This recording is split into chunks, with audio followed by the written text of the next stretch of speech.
What is up, everyone? We just finished this property here in Tulsa, Oklahoma. We got it rented for about $2,000 a month. The people absolutely love it. We knew that would happen. Hopefully it's a great property for them. Hopefully they'll take care of it. We won't have to do another remodel here in a couple of months. We've had that happen before. Hopefully that's not the case. Hopefully they take care of it as if it's their home. Love it. Hopefully we can be a great landlord for them, really take care of them as well. But let's take a look at it, check it out, see how everything looks.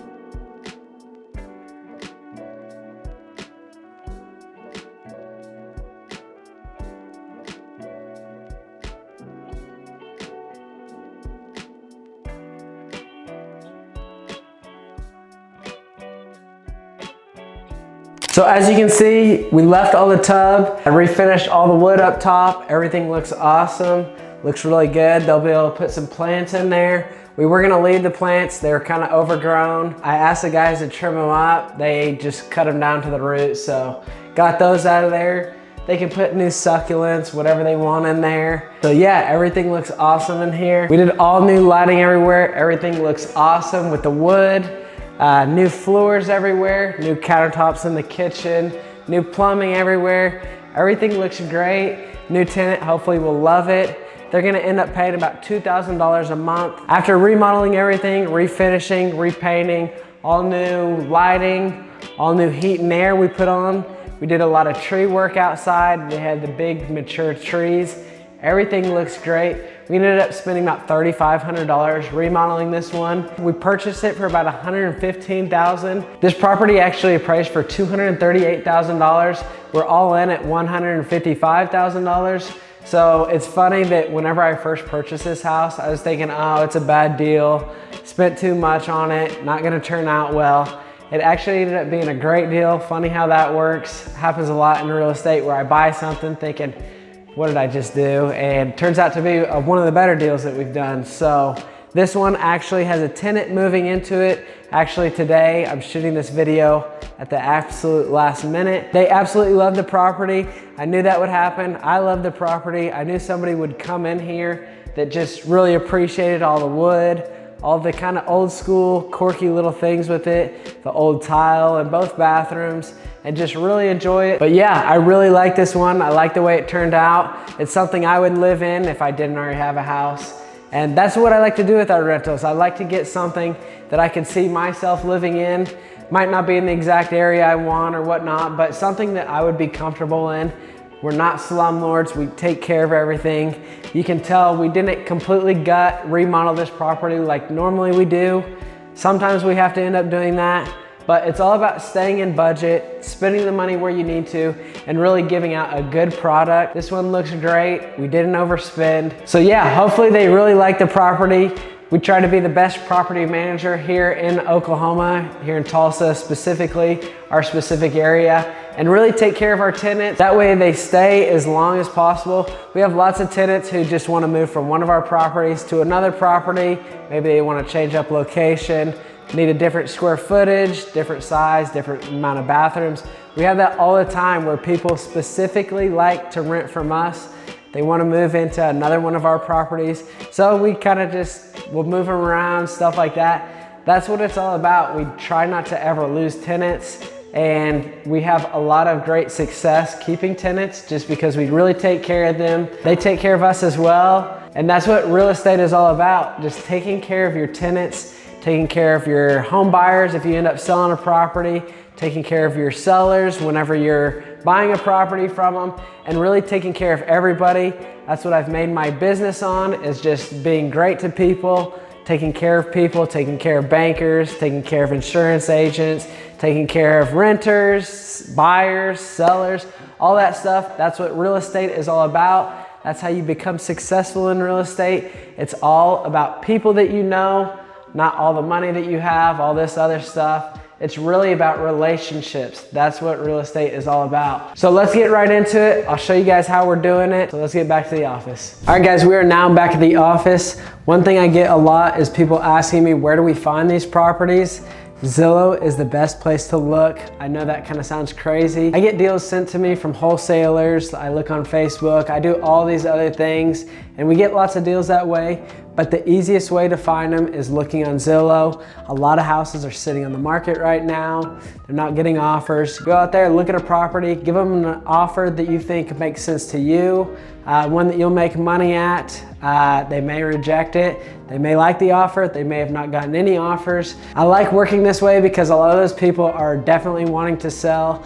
It's not like where you're just cold calling or sending emails, texts, letters in the mail. These people are people who want to sell. That's why it's on the market. They may not be getting any action on the property, so it doesn't hurt to put an offer out there, see what they say. All right, so with this one, we purchased it for $115,000 through a wholesaler, but it was on the market. I know, kind of wishy-washy, but it was on the market. I wish we would have gotten to it before the wholesaler did. He made a little bit of money on it, so can't complain. He also found it for me. So we bought it for $115,000. We ended up putting $35,000 into the property. We were all in $150, and then we'll say probably another $5,000 for holding costs. So $155,000 in on this property. We ended up talking to our bank. It appraised for $238,000. If we ended up paying about 7% for closing costs, realtor costs, all that stuff, if we were to sell it, we ended up getting $221,000 after we pay all those fees and whatnot. We could have made $66,000 if we were to have sold it for that, but everybody knows, especially in this market, we probably end up paying closing costs. We'd probably end up getting negotiated on, doing a whole bunch of random repairs and whatnot. So I may end up only getting 210, 200, who knows what they can negotiate down on this property. It may sit for months, all that stuff. So that's something that comes with having to sell a property. That's things that I don't like to deal with. I'd rather just keep that money in the bank, wait for another day, sell it later, all that stuff. But to me, that's money in the bank, that $238,000. So basically what I would do is I'd take that and I'd try to get 80% of the value of that $238,000, which is $190,000 is what the bank will lend to me on this property. 190 minus our original 155,000. That would give us $35,000 in cash. Plus we'd have a rental that would take care of itself. We'd make money on it, all that stuff. So that's what a lot of people look at, making that $35,000, plus they'll still have 20% equity on that property. So basically I'd have $50,000 still in the property. I'd get $35,000 back, have no money of my own into the property, and then I'd rent it. So that all sounds great. That's what I try to do on every single property, but there's a kicker to that. If I were to do that, I'd still have to cash flow. I'd have to run my numbers on that, make sure that the bank will give me the full 190 to make that 35 back. So let's look at what the bank will give me on this particular property. So we're renting this property for $2,000 a month. So the bank is gonna take out $200 for vacancies. The bank is also gonna want taxes taken out. So that's $135 a month for taxes on this property. They're also gonna count for insurance, which is $133 a month on this property. They'll also take out property management and whatnot. We manage our own properties, so that's money in the bank on that. I would say manage your own properties if you can handle it. You'll save a lot of money in the long run. They can rack up additional costs that you're not even seeing. We pay a lot more whenever we're having repairs done and all that stuff. We also have an extensive contractor list from flipping all of our properties. So maybe we just have it lucky, but I would say property manage all your properties if you can, save a bunch of costs. So we have $1,532 of operating income. So the bank will lend, most banks will do 1.2% debt service coverage ratio, which basically means they're kind of protecting themselves to make sure that all of your stuff is getting paid for. You have a little bit of money on top of that, 20% on top of all your extra stuff. So with that being said, we'll divide that by 1.2, which will leave us with 1276 we'll just say 0.7. So they'll give us a loan of that much a month. So basically I'll go into my loan calculator, I'll look up the terms of what I know that I'll get the loan for. My bank currently is doing a 25-year, 7 3/4, which is high, but they always take care of me. So basically what I'm doing is I'm trying to figure out what my monthly payment would be if I put in, let's see, $169,000. It gives me that $1,276. So that's about what they'll max out loaning to me. They will give me $169,000 on this property, but if I had it appraised at $238,000, they would have given me $190,000, but what they're really gonna give me is $169,000. So basically, what is that, $21,000 that I'm not getting back because I can't make it cash flow. But I'm still making, what is that, $14,000 on top of the $155,000 that I'm all in. So it's a great deal still. But also another thing that you can do if you have properties that are high cash flowing properties that you can basically refinance with some of these properties. If I wanted to keep this one, I didn't want to sell, but I still wanted to get that $190,000 back, I could pair it with properties that are cash flowing heavily and they might be in a rougher area. Maybe the house isn't as profitable, the house isn't as expensive, but it does cash flow very well. Sometimes you can pair them with properties like this whenever you're doing group refinances. Many banks will do that where they're basically asking that the whole loan is a 1.2 DSCR. So basically we do a lot of that. If we want to keep properties like this and we have properties that are less expensive areas, but they can cash flow very well, we'll pair them with properties like that. So this one we're actually doing in a group refinance. We have multiple houses that are cash flowing pretty good compared to this one. So we'll basically pair them all together. The whole loan will be a 1.2 DSCR. And it'll make the bank happy. They'll be happy because they're doing a big loan. They'll have multiple properties in there. And we'll be happy because we'll get a lot of money back on this refinance. We'll take that money, put it into another group of properties or single property or whatnot. That is how you're able to grow your portfolio, by fixing them up. That's why all the properties that we purchase are fix-up properties. Basically, we're putting sweat equity into it. We're managing the renovations and basically bringing a lot more properties to our area. If you're not able to find properties that cash flow, then maybe you're in not the best area to be doing this.